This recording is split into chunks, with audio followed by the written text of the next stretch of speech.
আসসালামু আলাইকুম ওরহমতুল্লাহ। প্রদর্শক, যখনই আপনার হঠাৎ করে অনেক বেশি টাকা পয়সা ধন সম্পদের প্রয়োজন হবে এবং যখনই আপনি অনেক বেশি বিপদ আপদ, বালা মুসিবত, দুঃখ কষ্ট, দুশ্চিন্তা, পেরেশানি, অভাব অনটন, দারিদ্রতা ও ঋণের মধ্যে থাকবেন, তখনই আপনি সূরা ইখলাস ও ইস্তেগফারের এই গোপন আমলটি করুন।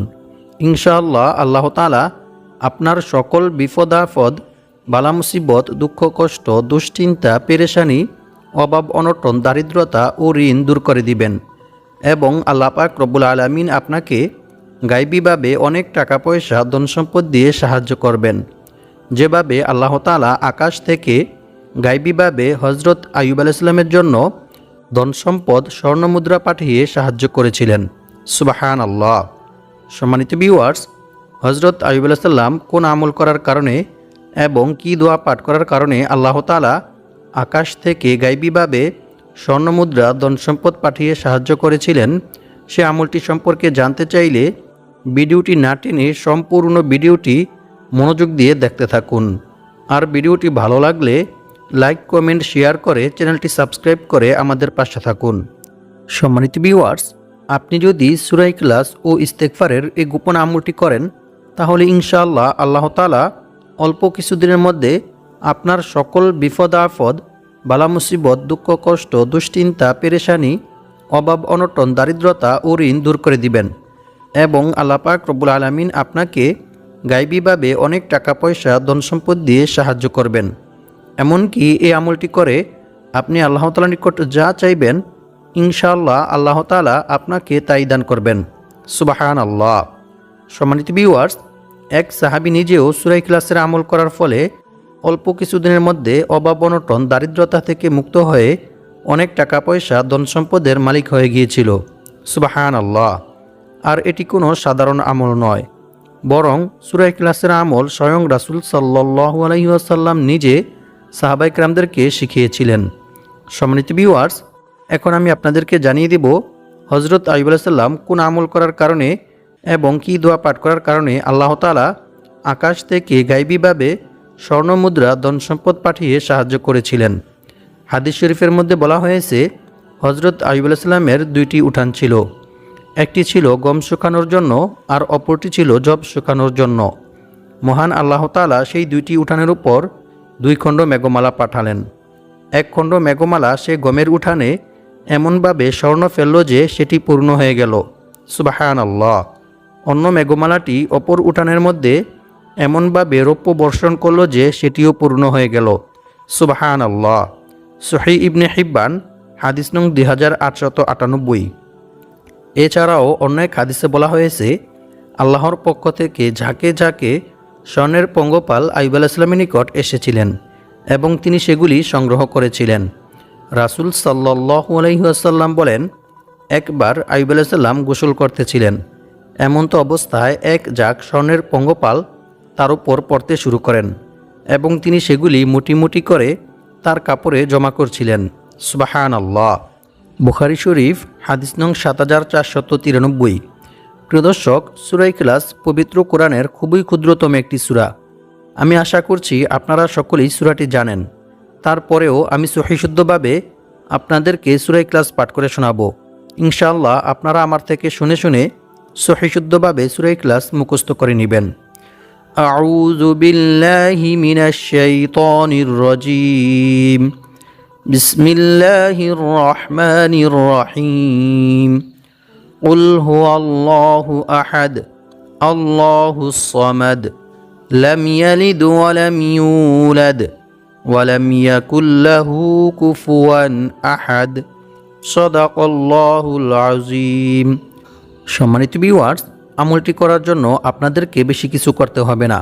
শুধু আমি যে নিয়ম বলে দিব সেই নিয়মে আপনারা পবিত্র কোরআনের এই ছোট্ট সূরা অর্থাৎ সূরা ইখলাস ও ইস্তেগফার পাঠ করে আমলটি করবেন। তাহলে ইনশাআল্লাহ অল্প কিছুদিনের মধ্যেই আল্লাহ পাক রব্বুল আলামিন আপনাদের সকল বিপদ আপদ, বালা মুসিবত, দুঃখ কষ্ট, পেরেশানি, অভাব অনটন, দারিদ্রতা ও ঋণ দূর করে দিবেন। তবে মনে রাখতে হবে, প্রতিটি আমল করার জন্য অবশ্যই আল্লাহর উপর এবং আল্লাহর কোরআনের উপর দৃঢ় বিশ্বাস রাখতে হবে। তবেই আপনি আমলটি করে রেজাল্ট পাবেন এবং উপকৃত হবেন, অন্যথায় আপনার এই আমল বৃথা হয়ে যাবে। কারণ আল্লাহ তাআলা বলেন, আমি এই কোরআন সৃষ্টি করেছি মুমিনদের শেফার জন্য। আর যারা আল্লাহর উপর বিশ্বাস রাখে, আল্লাহর উপর ভরসা করে, তাদের জন্য আল্লাহই যথেষ্ট। আল্লাহ তাআলা তাদের মনের সকল ইচ্ছা পূর্ণ করবেনই। সুবহানাল্লাহ। তাই আমলটি করার জন্য অবশ্যই আপনাদেরকে মনে প্রাণে বিশ্বাস রাখতে হবে যে আমি এই আমলটি করার ফলে আল্লাহ তাআলা আমাকে গায়বীভাবে টাকা পয়সা ধন সম্পদ দিয়ে সাহায্য করবেন, যেভাবে আল্লাহ তাআলা তার নবী হযরত আইয়ুব আলাইহিস সালামকে গায়বীভাবে স্বর্ণমুদ্রা ধন সম্পদ দিয়ে সাহায্য করেছিলেন। সুবহানাল্লাহ। সম্মানিত ভিউয়ার্স, এখন আমি আপনাদেরকে সূরা ইখলাসের কিছু বিশেষ ফজিলতের বিষয়ে কোরআন এবং হাদিস থেকে জানিয়ে দেব। আবু সাঈদ খুদরি রাদিয়াল্লাহু তাআলা আনহু থেকে বর্ণিত, তিনি বলেন, এক ব্যক্তি অন্য এক ব্যক্তিকে রাতে বারবার সূরা ইখলাস পাঠ করতে শোনেন। অতঃপর সকাল হলে ওই ব্যক্তি রাসূল সাল্লাল্লাহু আলাইহি ওয়াসাল্লামকে এই বিষয়টি সম্পর্কে অবগত করেন। রাসূল সাল্লাল্লাহু আলাইহি ওয়াসাল্লাম তার এই কথা শুনে বললেন, ওই সত্তার শপথ যার হাতে আমার প্রাণ, অবশ্যই এই সূরা অর্থাৎ সূরা ইখলাস পবিত্র কোরআন মাজিদের 1/3 সমান। সুবহানাল্লাহ। বুখারী শরীফ হাদিস নং 5013। অন্য এক হাদিসে বলা হয়েছে, রাসূল সাল্লাল্লাহু আলাইহি ওয়াসাল্লামের কাছে একবার এক সাহাবী এসে বললেন, হে আল্লাহর রাসূল সাল্লাল্লাহু আলাইহি ওয়াসাল্লাম, আমি সূরা ইখলাসকে ভালোবাসি। তখন রাসূল সাল্লাল্লাহু আলাইহি ওয়াসাল্লাম তাকে বললেন, এ ভালোবাসা তোমাকে জান্নাতে প্রবেশ করাবে। সুবহানাল্লাহ। বুখারী শরীফ হাদিস নং 774। অপর এক হাদিসে বলা হয়েছে, আবু হুরায়রা রাদিয়াল্লাহু তাআলা আনহু থেকে বর্ণিত, তিনি বলেন, আমি রাসূল সাল্লাল্লাহু আলাইহি ওয়াসাল্লামের সাথেই ছিলাম। এমন সময় এক ব্যক্তি সূরা ইখলাস তিলাওয়াত করতেছিল। রাসূল সাল্লাল্লাহু আলাইহি ওয়াসাল্লাম তার তিলাওয়াত শুনে বললেন, ওয়াজিব হয়ে গেছে। আমি জিজ্ঞেস করলাম, কি ওয়াজিব হয়ে গেছে হে আল্লাহর রাসূল সাল্লাল্লাহু আলাইহি ওয়াসাল্লাম? তিনি বললেন, জান্নাত। সুবহানাল্লাহ। মুয়াত্তা মালিক হাদিস নং 257। সম্মানিত ভিউয়ার্স, সূরা ইখলাসের এই সকল ফজিলত শুনে বুঝতেই পারতেছেন যে সূরা ইখলাস কতটা গুরুত্বপূর্ণ এবং মর্যাদাপূর্ণ একটি সূরা। তাই আপনি যদি নিয়মিত সূরা ইখলাস পাঠ করে আমল করেন, তাহলে ইনশাআল্লাহ আল্লাহ তাআলা আপনার সকল বিপদ আপদ, বালা মুসিবত, দুঃখ কষ্ট, পেরেশানি, অভাব অনটন, দারিদ্রতা ও ঋণ দূর করে দেওয়ার পাশাপাশি মৃত্যুর পর আল্লাহ পাক রব্বুল আলামিন আপনাকে জান্নাতে প্রবেশ করাবেন। সুবহানাল্লাহ। সম্মানিত ভিউয়ার্স, এখন আলোচনা করব সূরা ইখলাস কী নিয়মে পাঠ করিলে আল্লাহ তাআলা আপনার 50 বছরের গুনাহ ক্ষমা করে দিবেন। সুবহানাল্লাহ। রাসূল সাল্লাল্লাহু আলাইহি ওয়াসাল্লাম বলেন, যে ব্যক্তি প্রতিদিন 200 বার সূরা ইখলাস পাঠ করবে, তার 50 বছরের গুনাহ ক্ষমা করে দেওয়া হবে। সুবহানাল্লাহ। তবে ঋণ থাকলে তা মাফ হবে না। নাউজ বিল্লাহি মিন যালিক। তিরমিজি শরীফ হাদিস নং 2898।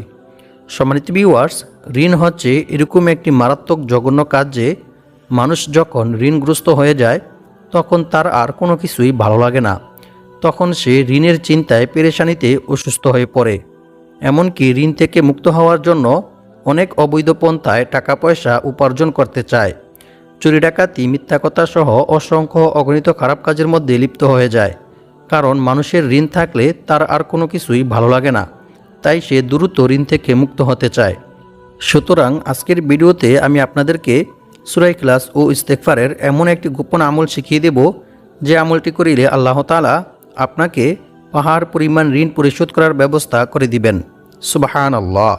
অন্য এক হাদিসে বলা হয়েছে, রাসূল সাল্লাল্লাহু আলাইহি ওয়াসাল্লাম বলেছেন, যে ব্যক্তি দৈনিক 10 বার সূরা ইখলাস পাঠ করবে, আল্লাহ পাক রব্বুল আলামিন তার জন্য জান্নাতে একটি মহল অর্থাৎ একটি ঘর নির্মাণ করে দিবেন।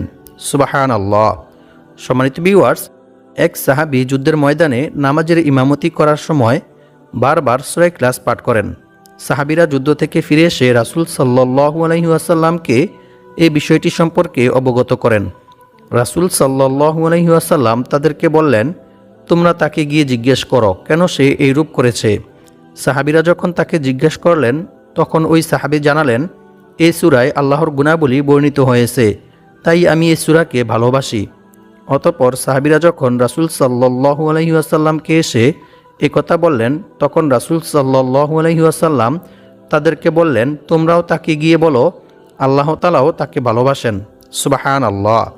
সম্মানিত ভিউয়ার্স, একটু চিন্তা করে দেখুন, যে ব্যক্তিকে স্বয়ং আল্লাহ তাআলা নিজে ভালোবাসেন, সে ব্যক্তির কি আর কোনো বিপদ আপদ, বালা মুসিবত, দুঃখ কষ্ট, দুশ্চিন্তা, পেরেশানি, অভাব অনটন, দারিদ্রতা ও ঋণ থাকতে পারে? কখনোই না। বরং আল্লাহ তাআলা নিজ অনুগ্রহে ওই ব্যক্তিকে সাহায্য করবেন। সুবহানাল্লাহ। তাই আমরা সকলেই আজকের ভিডিও থেকে সূরা ইখলাস ও ইস্তেগফারের এই গোপন আমলটি শিখে নিয়ে ইনশাআল্লাহ আমলটি করার চেষ্টা করব। সম্মানিত ভিউয়ার্স, সূরা ইখলাসের এই সকল ফজিলত শুনে বুঝতেই পারতেছেন যে সূরা ইখলাস কতটা গুরুত্বপূর্ণ এবং ফজিলতপূর্ণ একটি সূরা। তাই আপনারা যদি আমার বলা নিয়ম মেনে সঠিকভাবে সূরা ইখলাস ও ইস্তেগফারের এই আমলটি করতে পারেন, তাহলে ইনশাআল্লাহ আল্লাহ পাক রব্বুল আলামিন আপনাদেরকে অবশ্যই গায়বীভাবে অনেক টাকা পয়সা, ধন সম্পদ দিয়ে সাহায্য করবেন।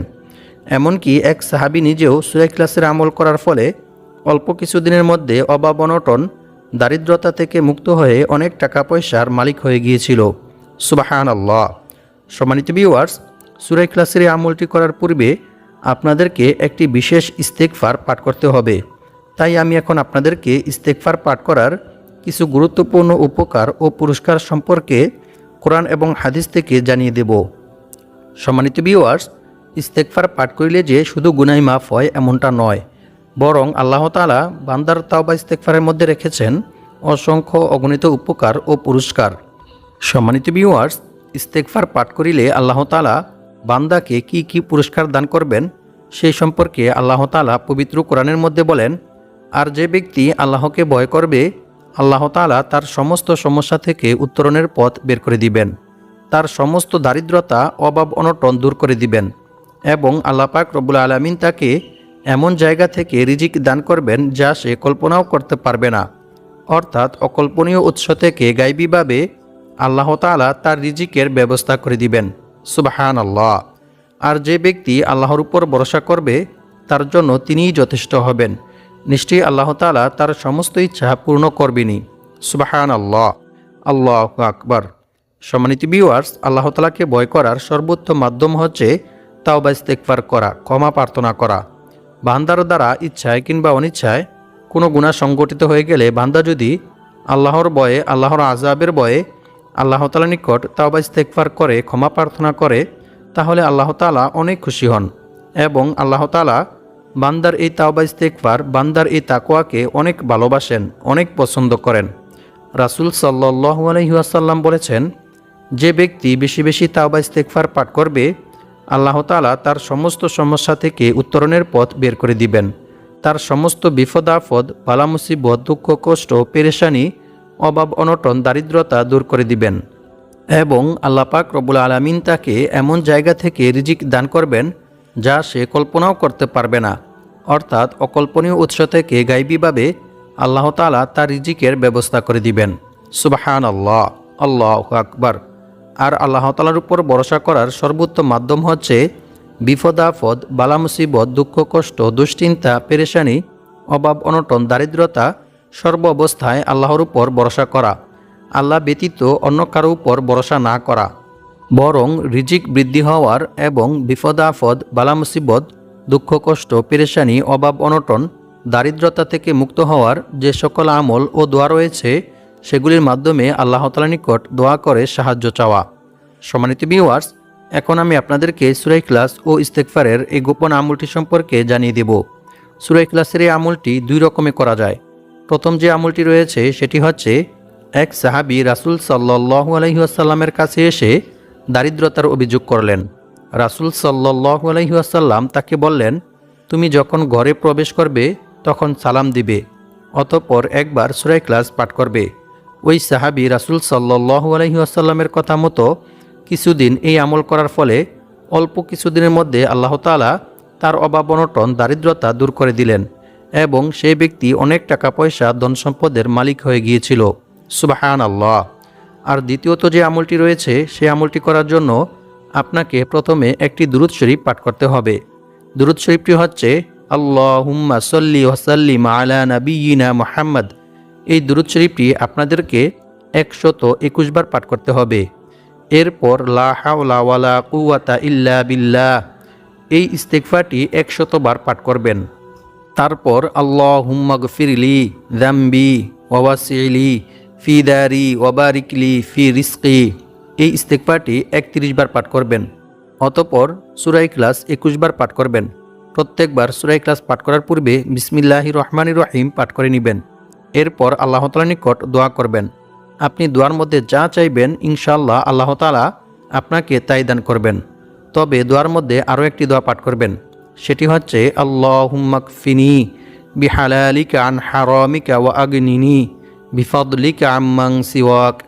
এরপর দোয়া শেষ করার পূর্বে ইয়া যাল জালালি ওয়াল ইকরাম ইয়া হাইয়ু ইয়া কাইয়ুম, এই দুইটি ইসমে আজম পাঠ করে দোয়া শেষ করবেন। অতঃপর দোয়া শেষ করে কয়েকবার ইস্তেগফার ও দুরূদ শরীফ পাঠ করে নেবেন। আল্লাহ পাক রব্বুল আলামিন আমাদের সবাইকে সূরা ইখলাস ও ইস্তেগফারের এই আমলটি করে বিপদ আপদ, বালা মুসিবত, দুঃখ কষ্ট, পেরেশানি, অভাব অনটন, দারিদ্রতা ও ঋণ থেকে মুক্ত হয়ে অনেক টাকা পয়সার মালিক হওয়ার তৌফিক দান করুক। আমিন।